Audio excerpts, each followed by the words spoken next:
কোরআনের সবচেয়ে দামি সূরা কোনটা বলেন? ফাতিহা। কিছু বলতেছে ফাতিহা, পিছনের বাইরে কি বলবেন?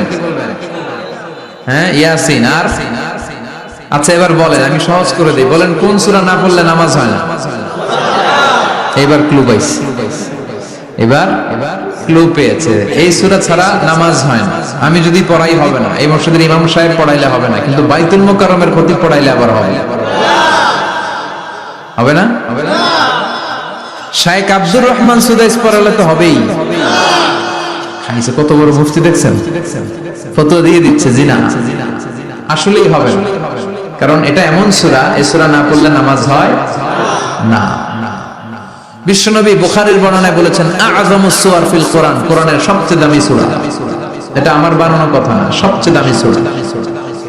এই সূরার মতো সূরা কোরআনে তো নাই, তাওরাতের ভেতরেও নাই, ইনজিলের ভেতরেও নাই, জাবুরের ভেতরেও নাই। 7টা মাত্র আয়াত। কয়টা? কার কার মুখস্থ নাই হাত তোলেন। সূরা ফাতিহা মুখস্থ নাই কার কার? হাত তোলেন। হিন্দু ভাই নাই কেউ? আমাদের অনেক মাহফিলে হিন্দুরা আসে, হিন্দুদেরও মুখস্থ। সুবহানাল্লাহ কইবেন না? আমি একবার লঞ্চের ভেতরে তুফানে পড়ছিলাম, তো লঞ্চ ডুবে যাবে তুফানের ধাক্কায়। তো দেখলাম লঞ্চের ভেতরে শুধু মুসলমানরাই জিকির করে না, হিন্দুরাও জিকির করে। তুফান থেমে যায়, জিকিরও থেমে যায়। কত বড় ডাকায়! তুফান শুরু, জিকিরও। সবার মুখে এক চিৎকার, বাঁচাও। আমি বললাম কে বাঁচাবে? কে? হুজুর আমি নেই। ভাবছে আমি দোয়া কালাম পড়লে বেঁচে যাবে, তো আমি বললাম আমি যে বাঁচাবো, আমারে বাঁচাবে কি?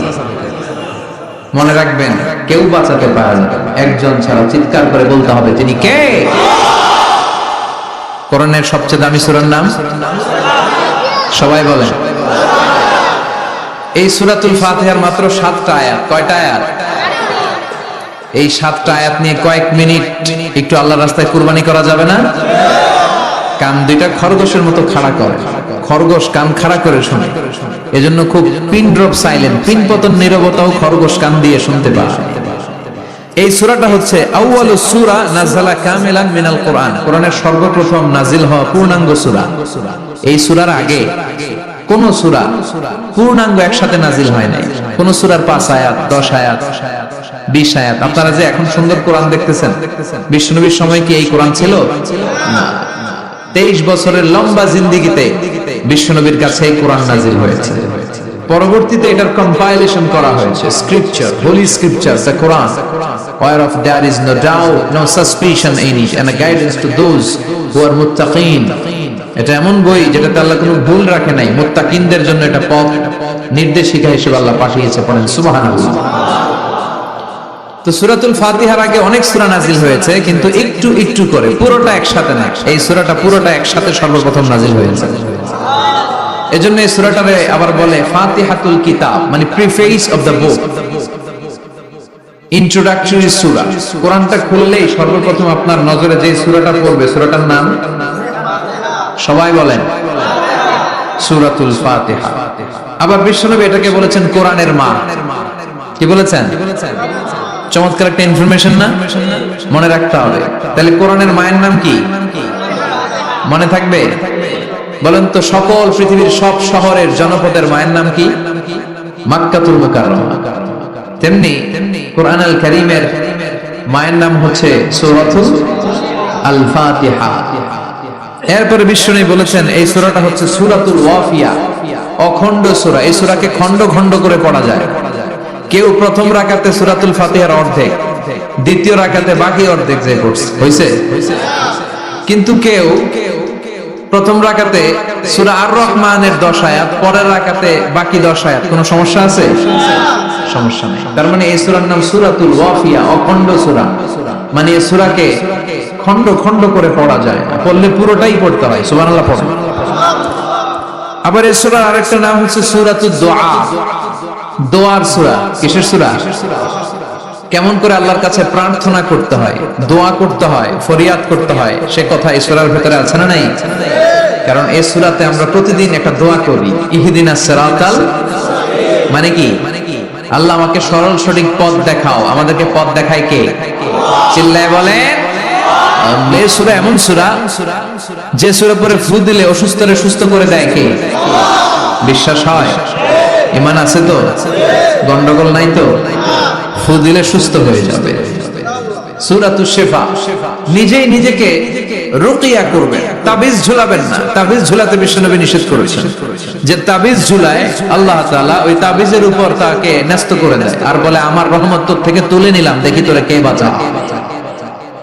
এজন্য আজ থেকে তাবিজ যা আছে ছিঁড়ে ফেলবেন। আল্লাহ সহিহ সমঝ দান করুন। তো তাবিজ যারা পড়েন ছিঁড়ে ফেলবেন আজকে। রাজি আছেন তো? ছিঁড়ে কি করবেন? সূরা ফাতিহা পড়বেন, পড়ে ঝাড়ফুঁক চলবে আজকে থেকে। ঝাড়ফুঁক করা সুন্নাহ, আর তাবিজ দেয়া হচ্ছে বিদআত। যেটা বিশ্বনবী শেখায় নাই, সাহাবারা শিখায় নাই, ওইটাতে আমরা যাব না। ঝাড়ফুঁক করবেন। আয়াতুল কুরসি পড়লে জিনভূত আসতে পারে? কথা বলেন। সূরা ফাতিহা পড়লে আর অসুস্থতা থাকতে পারে? বিশ্বনবীর সাহাবারা একবার সফরে বের হলেন। সফরে বেরিয়ে হঠাৎ দেখলেন মরুভূমির মাঝখানে কিছু লোক জটলা পাকিয়ে রেখেছে, একটা লোক শুয়ে আছে। আবু সাঈদ আল খুদরি ছিলেন ওই সফরের লিডার। বললেন কি হয়েছে? তারা বলল আমাদের নেতাকে সাপে কামড় দিয়েছে, আরেক বর্ণনায় বিচ্ছু কামড় দিয়েছে, বিষের ব্যথায় আমাদের নেতা মারা যাবে। তারা নানা ধরনের বৈদ্যরাজ কবিরাজদেরকে এনে মন্ত্র পড়াচ্ছিল, সবাই মন্ত্র পড়ছিল, ছুমন্তুর ছু কালিকুত্তার ঘু। ছোট বাচ্চারা পড়ে, বুঝানোর জন্য বললাম, তারা হয়তো অন্য কিছু পড়ছিল। তো এই যে এগুলো পড়ে ফু দিলে কি ভালো হয়? কথা কন, আরো রোগ বাড়ে, ঠিক কিনা? বাচ্চার হাতে 2টা, গলায় 3টা, কোমরে 4টা, এগুলোর ওজনেই তো বাচ্চা অসুস্থ হয়ে যাবে। কথা বুঝতে পেরেছেন? আবার কোমরে লাগায়, এটারে কি বলে? কাইতন। কি কয়? তাগা। চাচাই বলতেছে তাগা। তাগা টাগা লাগাবেন। সূরা ফাতিহা পড়ে আজকে থেকে ফু দিতে হবে। আমার মাইকের আওয়াজ নিশ্চয়ই শহরের অনেক দূর যাচ্ছে। মায়েরা, বোনেরা শুনে রাখবেন, অসুস্থ আপনি সূরা ফাতিহা পড়ে ফু দেন। বিশ্বনবী রাতের বেলায় বিছানায় যাওয়ার আগে সকাল সন্ধ্যা 3 কুল পড়ে হাতে ফু দিতেন। এরকম 2 হাতটা একসাথে করে এখানে ফু দিয়ে মাথা থেকে শুরু করে মেসেজ করতেন পা পর্যন্ত, দেহের যতটুকু জায়গা যায়। সূরাতুল ইখলাস, সূরাতুল ফালাক, সূরাতুন নাস, এই 3টা সূরাকে একসাথে বলে কুল আস-সালাসা, মানে 3 কুল। কি বলে? এই 3 কুল পড়েন, যায় লিটন দেওয়ানের কাছে।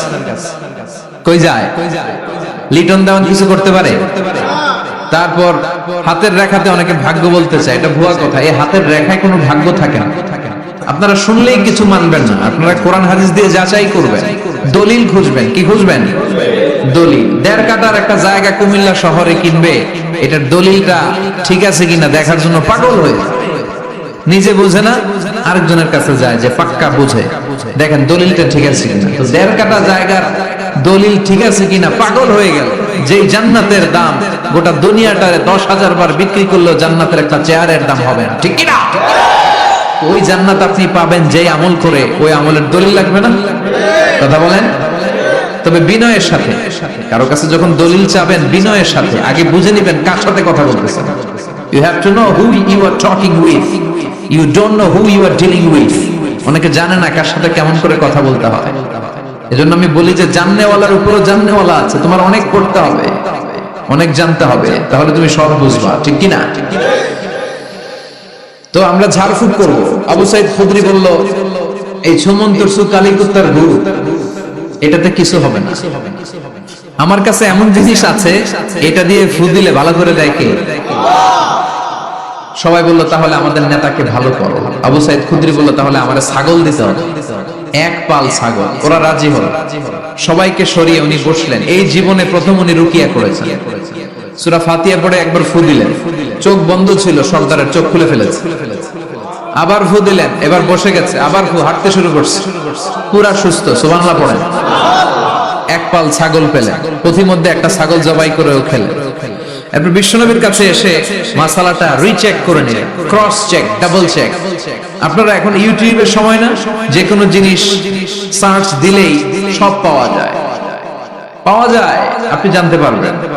একটা বিষয়ের উপর অনেকগুলো আলেমের বক্তব্য শুনবেন, ফলে ওভারঅল একটা ধারণা আপনি পেয়ে যাবেন।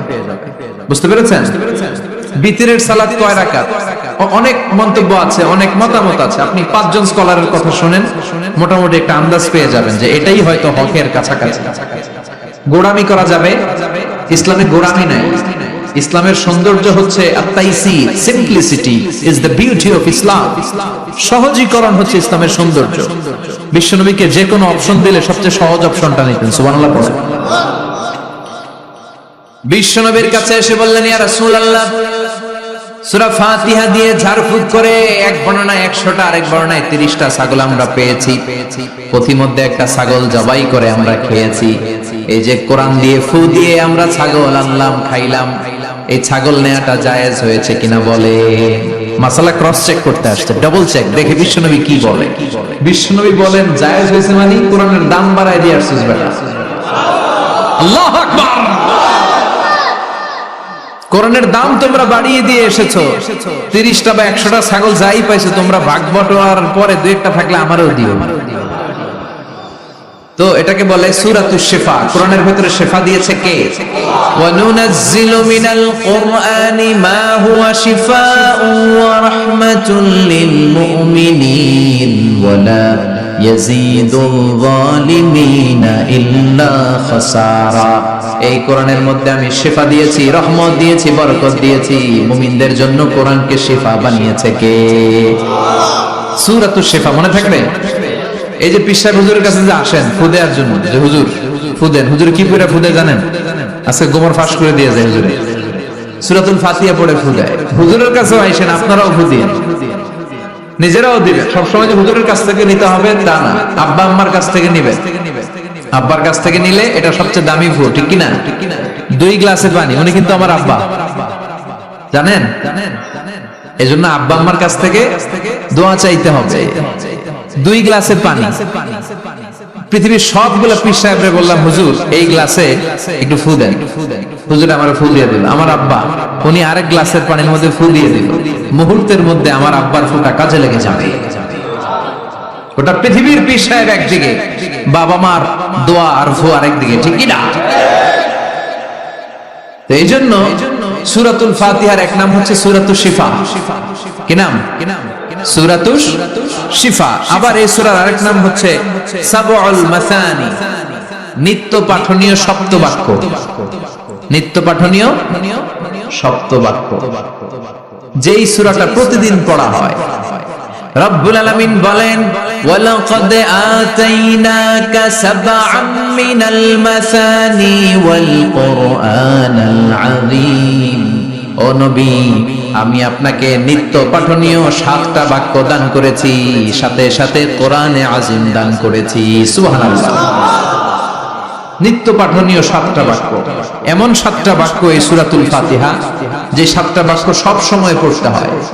যারা প্রতিদিন নামাজ পড়ে, শুধু ফরজ নামাজ পড়ে, তার 17 বার পড়তে হয় এই সূরাটা। সুবহানাল্লাহ মাহফিলের পরে। আর যারা সুন্নাত সহ পড়ে, তাদের প্রতিদিন 32 বার এই সূরাটা পড়তে হয়। তাহলে যেই লোকটার বয়স হয়েছে 50 বছর, সে যদি নামাজি হয়ে থাকে, একটু হিসাব করে, লোকটার বয়স কত? 50। আর লোকটা নামাজি না বেনামাজি? নামাজি। নামাজি লোক, বয়স 50 বছর। তাহলে এই 50 বছরে সে যে কত লক্ষবার সূরা ফাতিহা পড়ছে ও নিজে জানে? সুবহানাল্লাহ কই? আল্লাহু আকবার। এমন সূরা যেটা প্রতিদিন পড়তে হয়। আবার বিশ্বনবী বললেন, লা তুহসা আজাইবুহু ওয়ালা তাবলা গরাইবুহু ফিহি মাসাবিহুল হুদা ওয়া মানারুল হিকমা। কোরআন এমন কিতাব, সূরাতুল ফাতিহা এমন সূরা, এই সূরার আশ্চর্যান্বিতার কোনো শেষ নাই। এই সূরা কোনোদিন পুরান হয় না। যাদের 80 বছর বয়স, কত কোটিবার আপনি সূরা ফাতিহা পড়ছেন? বুকে হাত দিয়ে বলেন তো, কখনো কি আপনার মনে হয়েছে যে প্রত্যেক দিন নামাজটা শুরু করলে এই সূরাটা দিয়ে শুরু করতে হয়? কত কোটিবার বললাম, আর ভাল লাগে না, পুরান পুরান লাগে। বুকে হাত দিয়ে বলেন, দাঁড়ান একজন, যে হুজুর আমার কাছে আর ভাল লাগে না, সূরাতুল ফাতিহা পড়তে পড়তে এটা পুরান লাগে, কালকে থেকে কুল ফল্লা দিয়ে শুরু করব। এরকম ডাকাইত আছে কেউ? নাই, কারণ কোরআন কখনো পুরান হয় না। যতই পড়ি ততই নতুন। চিল্লায় পড়েন আল্লাহু আকবার।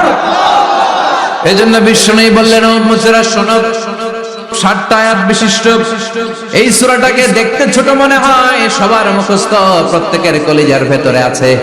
তোমাদের কাছে সাধারণ মনে হয়, সূরাটা সাধারণ না, অসাধারণ করে সূরাটারে নাজিল করেছে কে?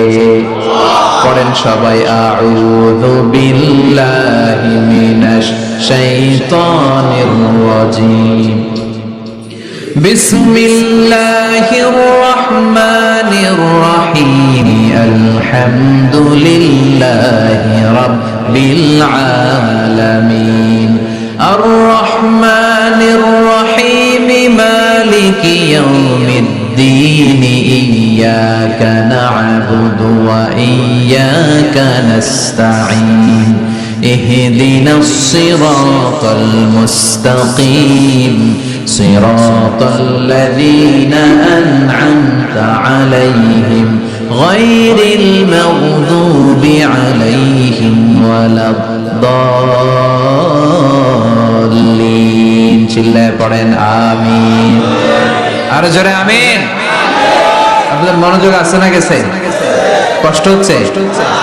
কি বলেন? আমার তো কষ্ট হচ্ছে। রাত বাজে 12টা 5, এখনো আপনাদের ধৈর্যচ্যুতি হয় নাই। কফি খেয়ে আসছেন বলে। কি কফি খাইছেন বলেন? নেসক্যাফে, এসপ্রেসো, মোকা, লাটে, ওল্ড টাউন কফি, স্টারবাকস, এগুলো খেয়ে আসছেন? কষ্ট হচ্ছে না তো? ফজর পড়তে কষ্ট হবে তো আপনাদের? শুনবেন আরো 2 মিনিট? কতক্ষণ শুনবেন? হ্যাঁ, আল্লাহ তুমি কবুল করো। আরো জোরে পড়েন আমিন। 7টা আয়াত বিশিষ্ট সূরা। রব্বুল আলামিন এই সূরাটাকে ওয়েলকামিং লেটার করে পাঠিয়েছেন। আল্লাহু আকবার। ওয়েলকামিং লেটার, অভিনন্দন পত্র। মন্ত্রী যদি আসে আমাদের প্রোগ্রামে, মাঝে মাঝে মন্ত্রী, MP, member of the parliament, ওনারা আসে না? আসলে আমরা ওয়েলকামিং লেটার দেই, স্মারকলিপি দেই, অভিনন্দন পত্র দেই, ঠিক কি না? অভিনন্দন পত্রের ভেতরে 3টা জিনিস থাকে। কয়টা? চিল্লায় বলেন। প্রথমে থাকে প্রশংসা, মন্ত্রীর প্রশংসা। এরপর থাকে পরিচয়, এরপর থাকে দাবি দেওয়া। 3টা পার্ট থাকে একটা ওয়েলকামিং লেটারে। কয়টা পার্ট? প্রথমে থাকে প্রশংসা। মন্ত্রীর প্রশংসা করি যে আপনি 1000 বছরের শ্রেষ্ঠ সন্তান, আপনার চেয়ে ভালো মানুষ এই এলাকায় নাই, আপনার চরিত্র ফুলের চেয়েও পবিত্র। এগুলো আমরা বলি, প্রশংসা করতে হয়, ঠিক কিনা? দ্বিতীয় পর্যায়ে থাকে ওয়েলকামিং লেটারের ভেতরে নিজেদের পরিচয়, আপনারা কারা। তারপর আমরা পরিচয় দিই যে আমরা এই মসজিদের গভর্নিং বোর্ডের মেম্বার্স, আমরা এই মসজিদের লোক, আমরা এই হাই স্কুলের সদস্য, আমাদের একটা একাডেমিক ভবন লাগবে, আমাদের মসজিদের 3 তলার কাজ ধরেছি, ওইটা লাগবে, ওইটা লাগবে। এগুলো আমরা পরে বলি। আমরা নিজেদের পরিচয় দেই। প্রশংসার পরে আমরা পরিচয়, যে আমরা এই মাহফিলের ইন্তেজামিয়া কমিটি, আমরা এই স্কুলের গভর্নিং বোর্ডের সদস্য, নিজেদের পরিচয় দেই। প্রশংসাও করলাম, পরিচয়ও দিলাম। এরপরে আছে কি? দাবি দেওয়া। আমাদের দাবি মানতে হবে, নইলে গদি ছাড়তে হবে। এরপরে আমরা দাবি দেওয়াতে যাই। তো সূরাতুল ফাতিহাটাকে আল্লাহ তাআলা এরকম একটা ওয়েলকামিং লেটারের মতো করে পাঠালেন। আল্লাহ বোঝাতে চাইলেন প্রতিদিন পড়বি তো, এজন্য 3 ভাগ করে দিলাম। সুবহানাল্লাহ। প্রথম 3টি আয়াতে আমি রব্বুল আলামিনের প্রশংসা তোরা করবি। চতুর্থ আয়াতে তোরা তোদের নিজেদের পরিচয় আমার কাছে পেশ করবি। এরপরে শেষ 3টা আয়াতে তোদের দাবি দাওয়া বিনয়ের সাথে আমার কাছে পেশ করবি। প্রথম 3 আয়াতে প্রশংসা কার? আল্লাহ বললেন আলহামদুলিল্লাহি রাব্বিল আলামিন। সকল প্রশংসার মালিক হলেন আল্লাহ, যিনি হলেন জগৎ সমূহের রব। আল্লাহু আকবার। হামদুন মানে প্রশংসা। হামদুন মানে কি? প্রশংসা কার? কম কম না বেশি বেশি? বিশ্বনবী মসজিদে নববীতে ইমামতি করছেন। আল্লাহু আকবার বলে নামাজ শুরু করলেন, কিরাত করলেন, রুকুতে গেলেন। রুকু থেকে দাঁড়িয়ে বিশ্বনবী বললেন সামি আল্লাহ। পেছন থেকে সাহাবারা ছোট্ট আওয়াজে গুনগুনিয়ে পড়লেন রব্বানা রব্বানা ওয়ালাকাল হামদ। এক সাহাবী নিচ থেকে ফিসফিস করে পড়লেন হামদান কাসীরান তাইয়িবান মুবারাকান ফি। 4টা অতিরিক্ত শব্দ নিচ থেকে বানিয়ে পড়লেন। কয়টা? 4টা শব্দ আমার সাথে সাথে আওয়াজ করে পড়েন। হামদান কাসীরান তাইয়িবান মুবারাকান ফি। আবার পড়েন হামদান কাসীরান তাইয়িবান মুবারাকান ফি। চারটা শব্দ। বিশ্বনবী সালাত শেষ করলেন, সালাত শেষে তিনি আওয়াজ করে পড়তেন আল্লাহু আকবার, তিনবার পড়তেন আস্তাগফিরুল্লাহ। এরপর আজকার গুলো পড়ে তিনি সাহাবাদেরকে বললেন, কে অতিরিক্ত চারটা তাসবিহ পড়েছো? দাঁড়াও, আমি তো এই চারটা তাসবিহ শিখাই নাই, কে পড়েছো? কেউ দাঁড়ায় না, ভয়। বিশ্বনবী অভয় দিলেন, দাঁড়াও, আমি কিচ্ছু বলবো না। এক সাহাবী দাঁড়ালেন, দাঁড়িয়ে বললেন, ইয়া রাসূলুল্লাহ, আমি পড়েছি। বিশ্বনবী বললেন, কেন পড়েছো? এই হামদান কাসীরান তাইয়িবান মুবারাকান ফি, এই চারটা তাসবিহ তো আমি শিখাই নাই, পেলে কোত্থেকে? সাহাবী বলে, ইয়া রাসূলুল্লাহ, ইয়া হাবিবাল্লাহ, আল্লাহর তাসবিহ যখন আমি পড়ি, আল্লাহর জিকির যখন আমি পড়ি, কম কম পড়লে আমার পোষায় না, আমার পড়তে হয় বেশি বেশি। এজন্য আমি নিজ থেকে আই ফেব্রিকেটেড দিস তাসবিহ, আমি নিজ থেকে এটা বানিয়ে পড়েছি।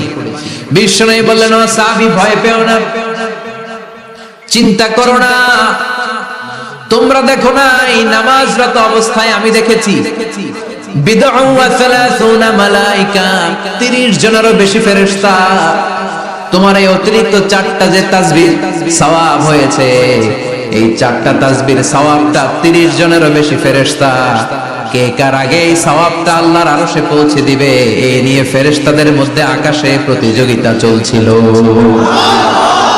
আকাশে তারা কম্পিটিশন করছিল, কে কার আগে আল্লাহর দরবারে পৌঁছে দিবে এই প্রশংসা। এজন্য আল্লাহর প্রশংসা কম কম না বেশি বেশি? আল্লাহর প্রশংসা করে আমরা শেষ করতে পারবো? সাগরের জলকে কালি করে, গাছের পাতাকে খাতা করে, তোমার মহিমা লেখা শেষ হবে না, যদিও লিখি প্রভু জীবন ভরে। সাগরের জলকে কালি করে, গাছের পাতাকে খাতা করে, তোমার মহিমা লেখা শেষ হবে না, যদিও লিখি প্রভু জীবন ভরে। সাগরের জলকে কালি করে, সুবহানাল্লাহ পড়েন। উপমাটা খেয়াল করেছেন? মেটাফরিক, এটাকে বলে মেটাফোর, রূপক অর্থে মাজাজি ভাবে আল্লাহ বলেছেন সাগরের জল যদি কালি হয়, গাছের পাতা যদি খাতা হয়। পৃথিবীতে কয়টা গাছ আছে? পৃথিবীতে বাদ দেন, কুমিল্লাতে গাছের পরিমাণ কেমন? অনেক। তো কুমিল্লায় যদি অনেক হয়, বাংলাদেশে কেমন?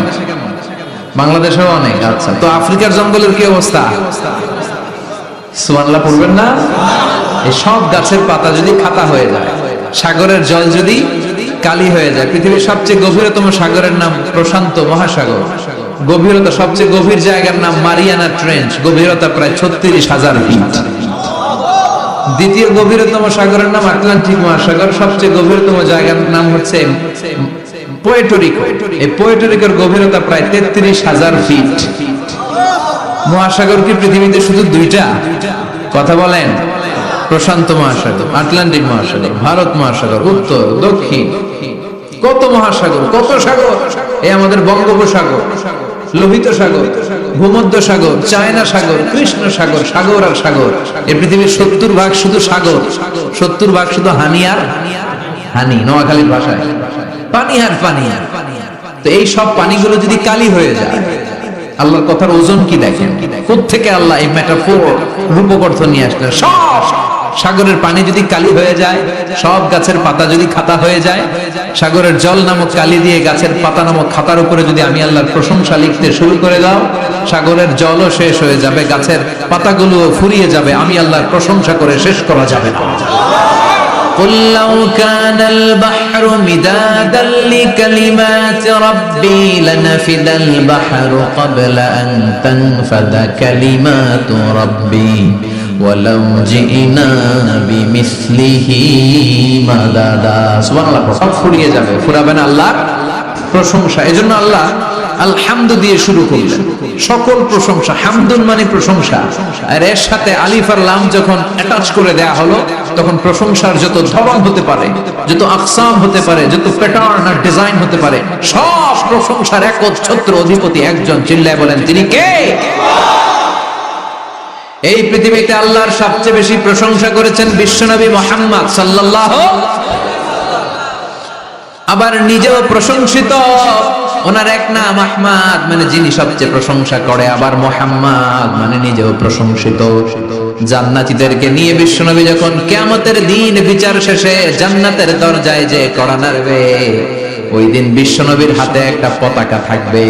ওই পতাকার মধ্যে ওই শব্দটা লেখা, সূরাতুল ফাতিহার প্রথম শব্দ যেটা। সূরাতুল ফাতিহার প্রথম শব্দ কি? আলহামদু। বিশ্বনবীর হাতের পতাকায় ওইটা লেখা থাকবে, লিওয়াউল হামদ, প্রশংসার পতাকা। সুবহানাল্লাহ পড়বেন না? তার মানে আমরা এই সিদ্ধান্তে উপনীত হলাম যে সব সময় প্রশংসা করতে হবে একজনের। তিনি কে? আল্লাহ বললেন আলহামদু, আলহামদুলিল্লাহ। সব প্রশংসার মালিক হলেন আল্লাহ। কি সুন্দর নাম তার, কি মজার নাম। আলিফ লাম লাম হা, আলিফ লাম। সবাই বলেন আলিফ লাম লাম হা, আওয়াজ করে আলিফ লাম লাম হা। এটা কার নাম? আল্লাহর নামটা জপতে কেমন লাগে? হৃদয় থেকে এই গভীর রাতে আল্লাহর একটা ডাক দেন তো, বলেন আল্লাহ। প্রাণটা জুড়িয়ে আবার আল্লাহর ডাকেন, বলেন ইয়া আল্লাহ। নামটা মজা লাগে না? আল্লাহ বলেন হুয়াল আউয়াল ওয়াল আখির ওয়াল যাহির ওয়াল বাতিন। তিনি প্রথম, তিনি শেষ, তিনি প্রকাশ্য, তিনি গোপন। সুবহানাল্লাহ। তার মানে প্রথমে কে, শেষে কে? প্রথমে আল্লাহ আল্লাহ, শেষেও আল্লাহ আল্লাহ, আকাশে আল্লাহ আল্লাহ, জমিনে আল্লাহ আল্লাহ। সবাই পড়েন, প্রথমে আল্লাহ আল্লাহ, শেষেও আল্লাহ আল্লাহ, আকাশে আল্লাহ আল্লাহ, জমিনে আল্লাহ আল্লাহ। নিখিল জাহান গায় গুণগান তার নামে গায়, আমরাও গাহি তাআলা হামদে বারি তাআলা, হামদে বারি তাআলা, হামদে বারি তাআলা। সুবহানাল্লাহ পড়েন। আলহামদুলিল্লাহ। সকল প্রশংসার মালিক কে? আল্লাহ বললেন সকল প্রশংসার মালিক হলাম আমি, আর আমি হলাম রব্বিল আলামিন, জগৎ সমূহের রব। আল্লাহর আরেক নাম হলো রব। আল্লাহর আরেক নাম কি? কবরের প্রথম প্রশ্ন কি? আমার রব, তোমার রব কে? আমাদের উত্তর কি? আমরা বলবো আল্লাহ আমারে রব, আল্লাহ আমারে রব। দমে দমে তনু মনে তারি অনুভব, আল্লাহ আমারে রব। তোমার দুনিয়াতে আমি যেদিকে তাকাই, অথই নিয়ামতে ডুবে আছি সবাই। পাখ পাখালির গানে শুনি তাসবিহ কলরব, তাসবিহ কলরব, আল্লাহ আমারে রব। ওনার নাম হচ্ছে রব। নাম কি? এজন্য আমরা যখন দোয়া করি, দোয়ার শুরুতে কোন শব্দ থাকে? রব। রব্বানা যালামনা আনফুসানা ওয়া ইল্লাম তাগফির লানা ওয়া তারহামনা লানাকুনান্না মিনাল খাসিরিন। রব্বানা আতিনা ফিদ দুনিয়া হাসানাতাও ওয়া ফিল আখিরাতি হাসানাতাও ওয়া কিনা আযাবান নার। মুসা আলাইহিস সালামের জিহ্বা দিয়ে কথা বের হয় না, উনি দোয়া করলেন রব্বিশরাহলি সাদরি ওয়া ইয়াসসিরলি। তার মানে সব দোয়ার শুরুতে কার নাম? আবার যখন আমরা রুকুতে যাই আমরা পড়ি সুবহানা রাব্বিয়াল, আবার যখন আমরা সিজদায় ঢলে পড়ি আমরা পড়ি সুবহানা রাব্বিয়াল আ'লা। চিল্লায় কোন ঠিক কিনা? রব মানে হচ্ছে সাস্টেইনার, বিধানদাতা, রিজিক দাতা, পালন কর্তা। আল্লাহর একটা নাম হচ্ছে রব। আমাদের রব কে? আল্লাহ। রব কারে বলে একটু সহজে আজকে বুঝিয়ে দিয়ে যায়। রব হচ্ছে যার যখন যেটা যতটুকু দরকার তাকে তখন সেটা ততটুকু যিনি চাওয়ার আগেই দিয়ে দেয়, তার নাম রব। বুঝতে পেরেছেন? সহজ হয়েছে না কথাটা?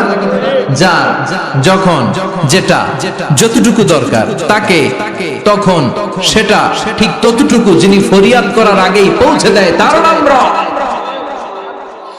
আমাদের যখন যেটা লাগে ব্যবস্থা করে কে? মায়ের পেটে 8 মাস ছিলাম, 9 মাস ছিলাম, 10 মাস ছিলাম, এই 8 মাস 9 মাস আমারে খাবার দিল কে? পানি দিল কে? অক্সিজেন দিল কে? চাইছিলেন? মায়ের পেটে চাইছিলেন না আল্লাহর কাছে যে আল্লাহ ঠিক মতো দিও, টাইমলি খাবার পাঠায় দিও? চাইছিলেন? চাওয়ার আগে যার যা লাগে গেলে তাকে বলে রব।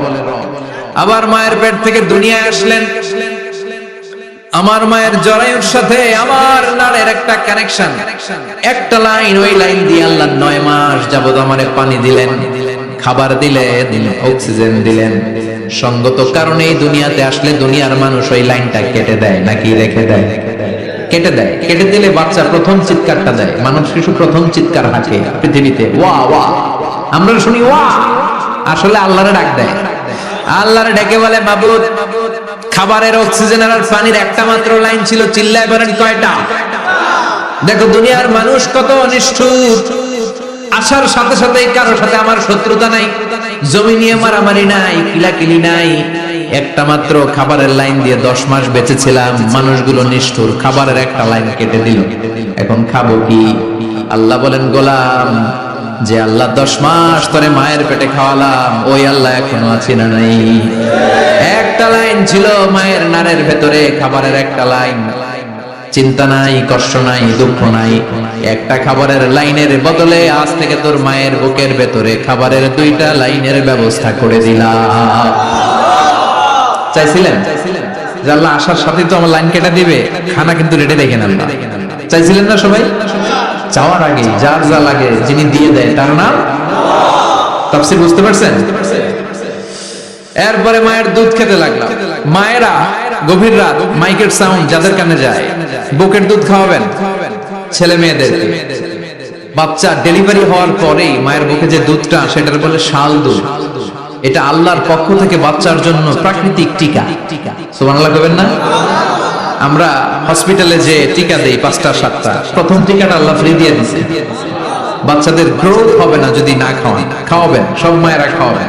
ওয়াল ওয়ালিদাতু ইউরদি'না আওলাদাহুন্না হাওলাইনি কামিলাইন, 2 বছর খাওয়াবেন।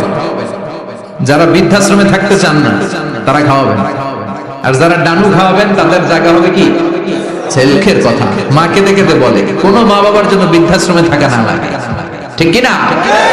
তো বৃদ্ধাশ্রমে যারা থাকতে চান না তাদেরকে দুধ খাওয়াবেন, দেখবেন এই ছেলেগুলো এরকম ডাকাত হবে না। আল্লাহ তুমি বুঝার তৌফিক দাও।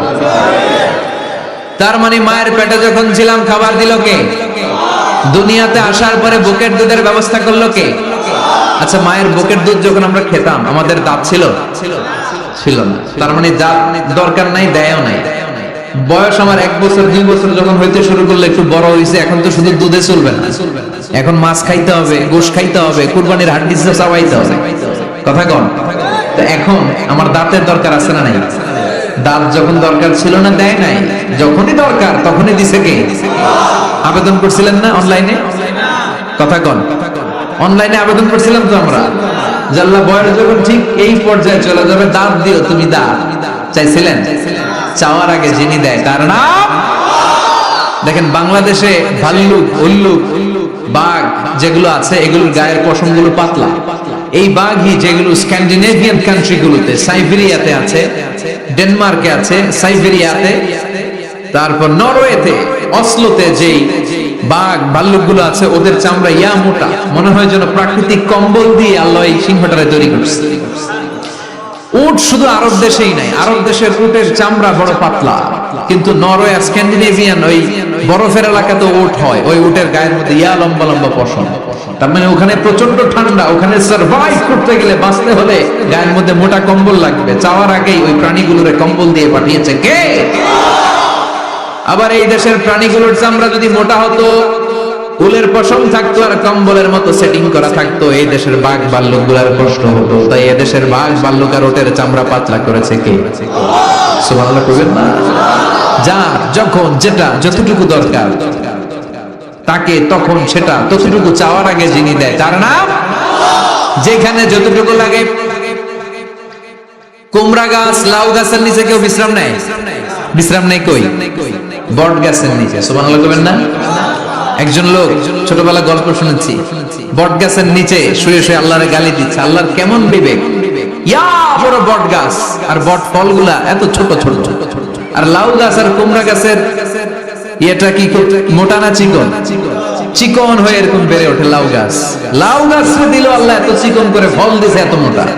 আর এত বিশাল বড় বট গাছ, এটার ফল হইলো এত ছোট। তো আল্লাহর গালি দিতে দিতে কোন সময় যে ঘুমাই গেছে নিজেও জানে। হঠাৎ করে নাকের মধ্যে ছটাম করে বট ফল পড়ছে একটা, লাভ দিয়ে উঠছে, নাক দিয়ে রক্ত বেরোয়া শুরু হয়েছে। রক্ত মুছতে মুছতে মনে মনে ভাবে আসলে এটা আমি বড় একটা উল্লুকটা পাঠা। আজকে এই বট গাছের মধ্যে যদি লাউয়ের মতো ফল দিত, কুমড়ার মতো ফল দিত, আমার নাকের উপরে ওই লাউ আর কুমড়া বললে আমি থাকতাম না, আমি বিদায় হয়ে যেতাম, মক্কা পেয়ে যেতাম, ঠিক কিনা? যেখানে যেটা যেভাবে যতটুকু দরকার তার নাম, চিৎকার করে তার নাম।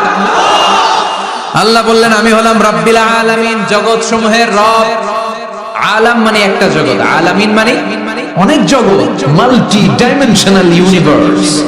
উদ্ভিদ জগতের রব তিনি, প্রাণী জগতের রব তিনি, সাগর জলের অতল গহ্বর জগতের রব তিনি, মহাকাশের জগতের রব তিনি, সৌর জগতের রব তিনি, অদৃশ্য জগতের রব তিনি। চিল্লায় বলেন ঠিক কিনা?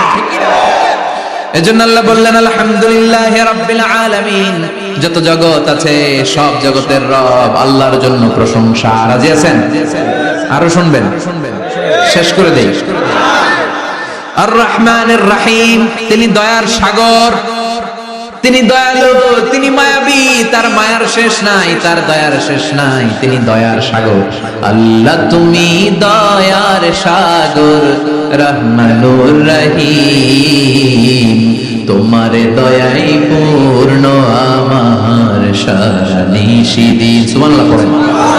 আল্লাহ বলেন রাহমাতি ওয়াসিআত কুল্লা শাই, সব জায়গায় আমার রহমত বিস্তৃত, এমন কোন জায়গা নাই যেই জায়গায় আমি আল্লাহর রহমত নাই। আল্লাহর রহমত ছাড়া পৃথিবীতে কিছু হয় নাকি? এই যে আজকে বসে আছি ওয়াজ শুনতেছি, কার রহমতে, কার দয়ায়? আল্লাহ বললেন এই রহমত, দয়ার, ভালোবাসারে আমি সৃষ্টি করার পরে 100 টুকরা করলাম। কয় টুকরা? 100 টুকরা করার পরে নিজের মধ্যে আমি 99 টুকরা দয়ার ভালোবাসা রেখে দিলাম। এক টুকরা দয়া মায়া পৃথিবীর সবার মাঝে ঢেলে দিলাম। সাইয়েদনা আদম থেকে শুরু করে up to the day of judgement, কিয়ামত পর্যন্ত সবার মাঝে আল্লাহ রহমতের এক টুকরা দিছে, ছিটে ফোঁটা। হুজুর পাইছে একটু, আমি পাইছি একটু, উনি পাইছে, উনি সবাই মিলে আমরা এক ফোঁটা ভাগে যোগে পাইছি দয়ার ভালোবাসা। সবাই মিলে এক ভাগ ভালোবাসা, আর 99 ভাগ ভালোবাসা কার? ওনার ভালোবাসা বেশি না কম? এক ভাগ ভালোবাসা আমরা পেয়ে পৃথিবীতে ভালোবাসার গানের শেষ নাই, ভালোবাসার মুভির শেষ নাই, ভালোবাসার উপন্যাসের শেষ নাই। এক ভাগ ভালোবাসা আমরা পেয়ে কত ভালোবাসার গান, নাটক, সিনেমা। তো এক ভাগ ভালোবাসার ঠেলা যদি এমন হয় যার মধ্যে তিনি 99 টুকরা ভালোবাসা রেখে দিয়েছেন, তার ভালোবাসাটা কত? এক টুকরা ভালোবাসার নমুনা হিসেবে আমরা দেখি ছেলের জন্য বাবা জীবন দেয়, আছে না নাই? ছেলের অ্যাক্সিডেন্ট থেকে বাঁচাতে যে ছেলেটারে ধাক্কা মেরেছে, গাড়ি এসে বাবারে থেতলে ফেলেছে, বন্যার পানিতে মা ডুবে যায়, ছোট কন্যাটারে বালতির মধ্যে ধরে রেখেছে, পানি খেতে খেতে মা দুনিয়ায় নাই, মেয়েটা মরে নাই, আছে না নাই? এক টুকরা ভালোবাসার ছিটে ফোঁটা তুমি পেয়েছো। তার নমুনা যদি এমন হয়, 99 টুকরা ভালোবাসা নিয়ে যিনি আরশের উপরে আছে, তার দয়া করে। Do you feel that? Do you imagine that? আপনি কি এটা ফিল করেন? আপনাকে ফিল করতে হবে। এজন্য আল্লাহ বলে গোলাম 24/7, 24 ঘন্টা আমার দরজা খোলা।